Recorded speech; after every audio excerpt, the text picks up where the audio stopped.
Hello there, folks. Patricia here. And I have just been having like the best time the last week or so.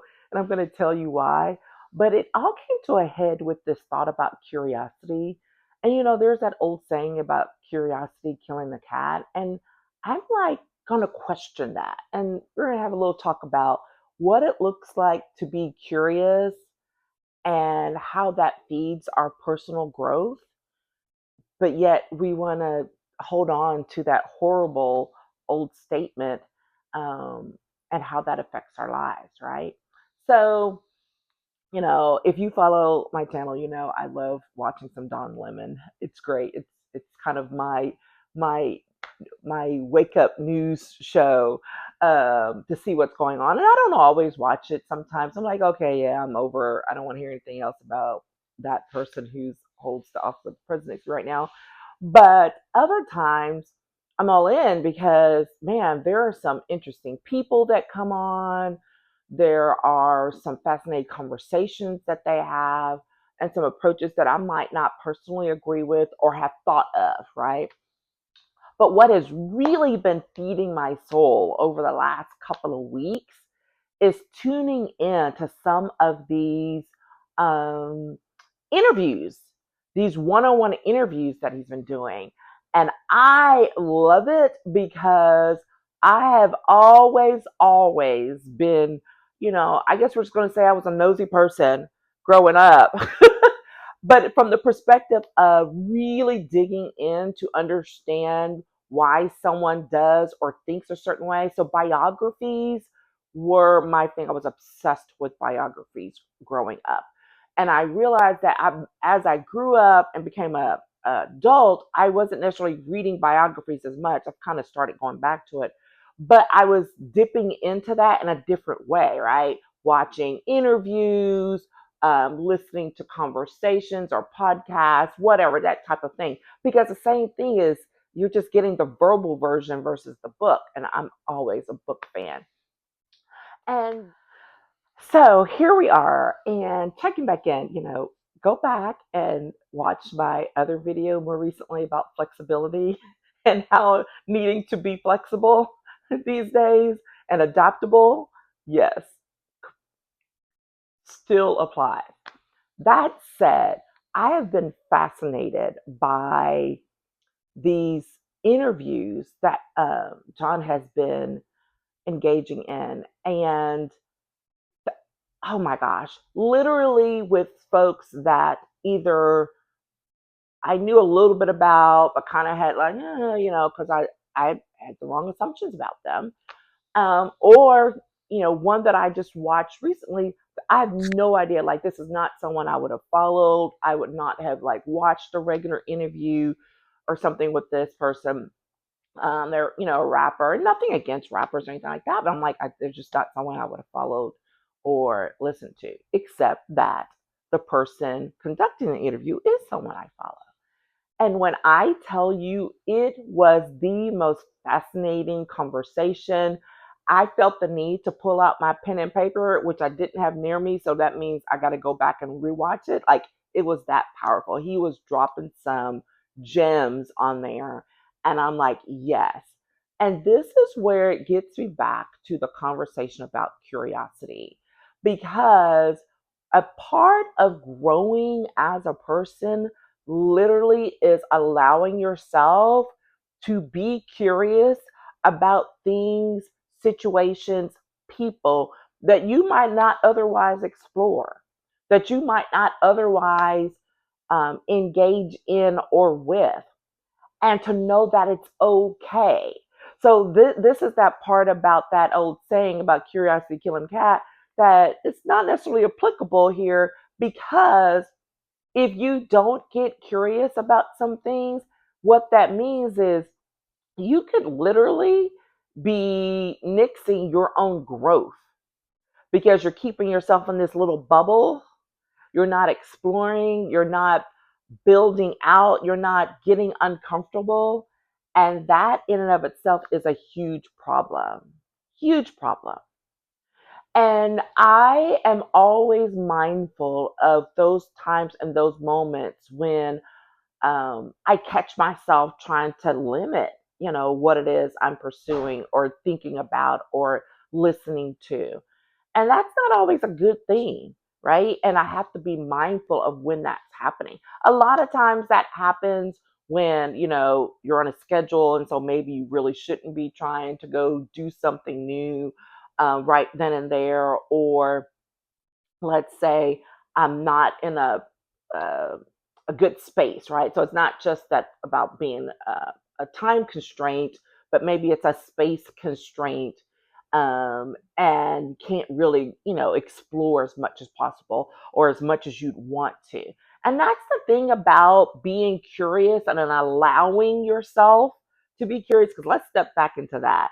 There, you do have to give yourself permission to be curious because as adults, we don't do that anymore. As children, absolutely. Go wandering over there. I'm like, what is that? But do we allow ourselves to do that as adults? Not so much. Maybe much more so if you are a creative of some sort, because that's literally built into that. But if you're not a creative, um, you kind of force yourself into that mainstream. We get forced into that mainstream and we don't pursue things to be curious just for curiosity's sake as much anymore. A lot of times we get reintroduced to it through our kids. So if you have kids, that's when you get reintroduced to it. And if you think about it, how many times have if you have kids yourself or you're watching other people's kids and you're trying to pull them back, like they're trying to go get curious and go after something. You're like, no, no, no, no. And sometimes, yes, is it about safety? Sure, absolutely. They don't know yet. But other times, it's not about safety. It's just about, oh, well, no, maybe you shouldn't be getting into that. But shouldn't they? Like, shouldn't they understand that, like, if you crawl into some mud, you're going to get dirty? And you got to do that sometimes, and that mud doesn't taste good, or things like that. Things that are not going to be harmful to you or to the child, but will allow them to have a new experience that lets them know, I'm like, whoa, either that's something that they don't like necessarily like, or it could be something like, I really like that. There can be a lot we can learn from watching children who are exploring new things, exploring new toys, having new experiences. And we can learn a lot from the kids. We can learn a lot from the kids as adults. We can go back and relearn some things because curiosity truly is one of the greatest underrated personal development uh, assets, is what I'll call it. It really is. Because when you first slow down, first allow yourself, right?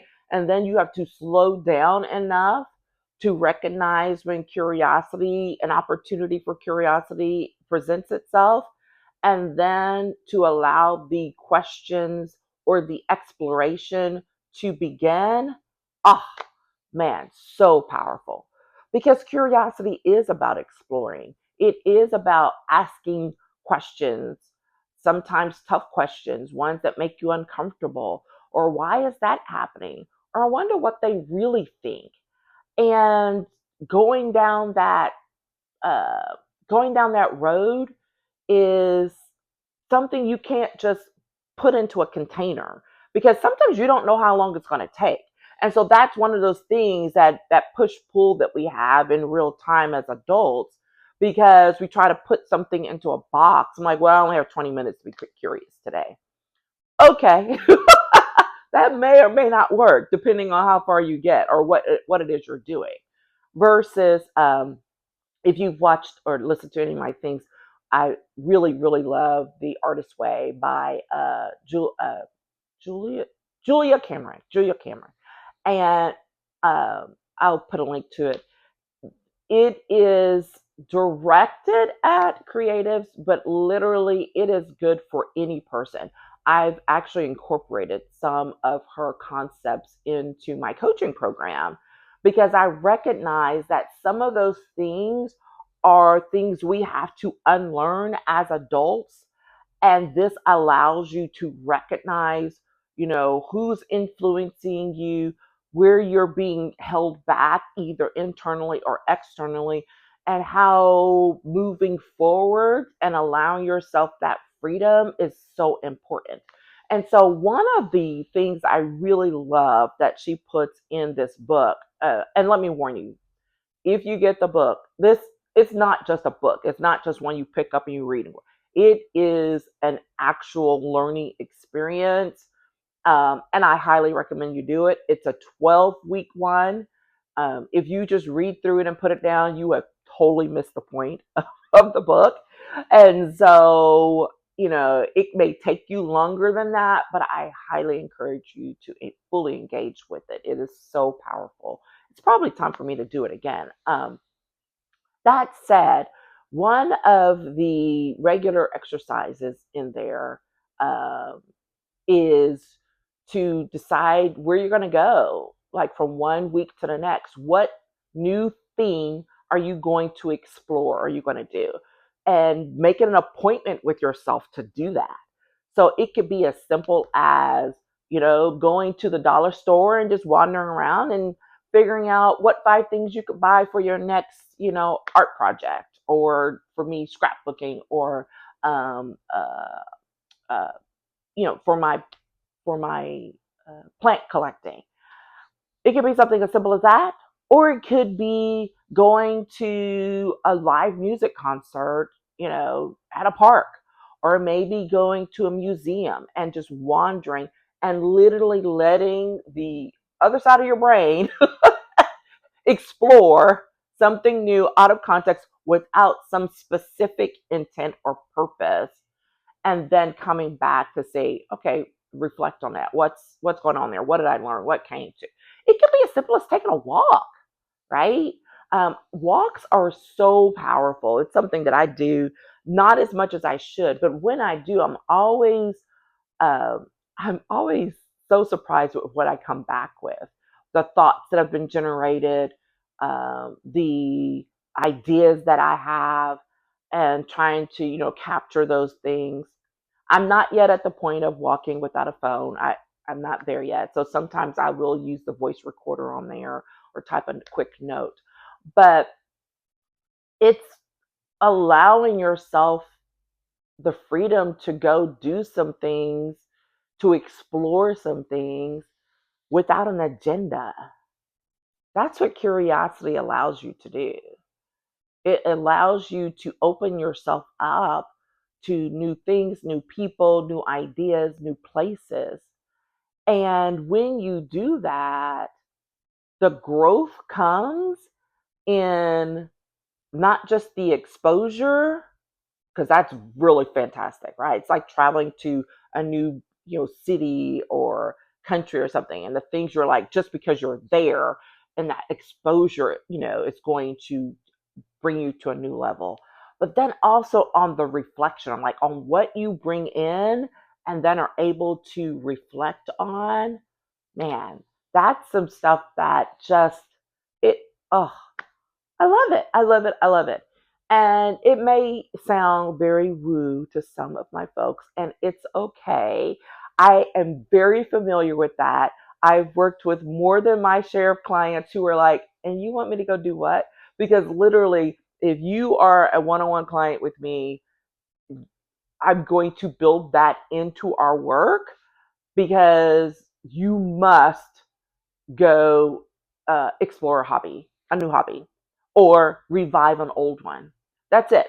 And the point of that is because we all need an outlet. And so many times we have stopped allowing ourselves to have that outlet, to think freely, to do things just because, for enjoyment, for ourselves only. And so that's one reason for it. But also, when you're exploring that hobby or reconnecting with it, you may get curious about some other things. I'm like, oh, well, I wonder if I go do this over here, how will that, what will happen if I go, try this other new thing? Or what if I go take some time and really go sit down and engage in some more writing? I have always been so proud of that moment when a client comes back to me very begrudgingly and like, I know I thought that this was for the birds, but I am so thankful that you made me do that.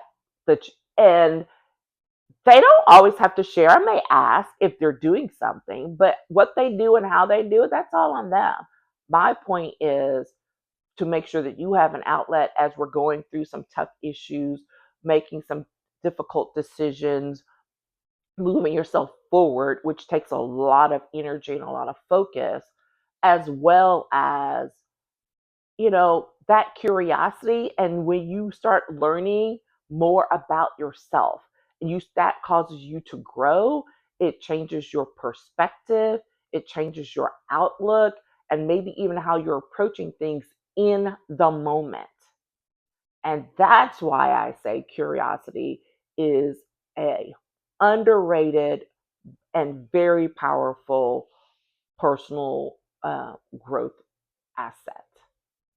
So that's my thought to you for you today. Like, where are you not allowing yourself to be curious, to not explore new things, to not meet new people, engage, with uh, ideas, and what one new thing are you going to do this week? Because I don't give a lot of guarantees. I give very few. But I will say this, I will guarantee that if you go explore one new thing this week, that you are going to grow as a result of it. It may not be immediate, but it's going to happen because the questions you bring up, the things you decide to explore, that road you go down is going to take you someplace that's going to change how you interact, not just with the world around you, but with yourself. And that is a really powerful moment when that happens. And so I encourage you to go do it. Easy thing to do. Go to YouTube, type in a subject matter. You will find something to watch and to learn about. It is way too easy uh, to allow that to happen, to help it to happen in today's world. So there we are. Um, and as we're moving forward, always a reminder to first, please hit the thumbs up and the like, and subscribe to the channel to help push it out to other folks who might be interested in these conversations, and encourage you to go check out some of the other videos where we're talking about those things where we grow personally and professionally, how we're growing and building out stronger, more authentic relationships, being empowered to speak up for ourselves and others, and ultimately learning how to lead and be a better leader, both to others and to ourselves. So, that said, I encourage you to go out, celebrate yourself today, do something new, and we will check you on the next video.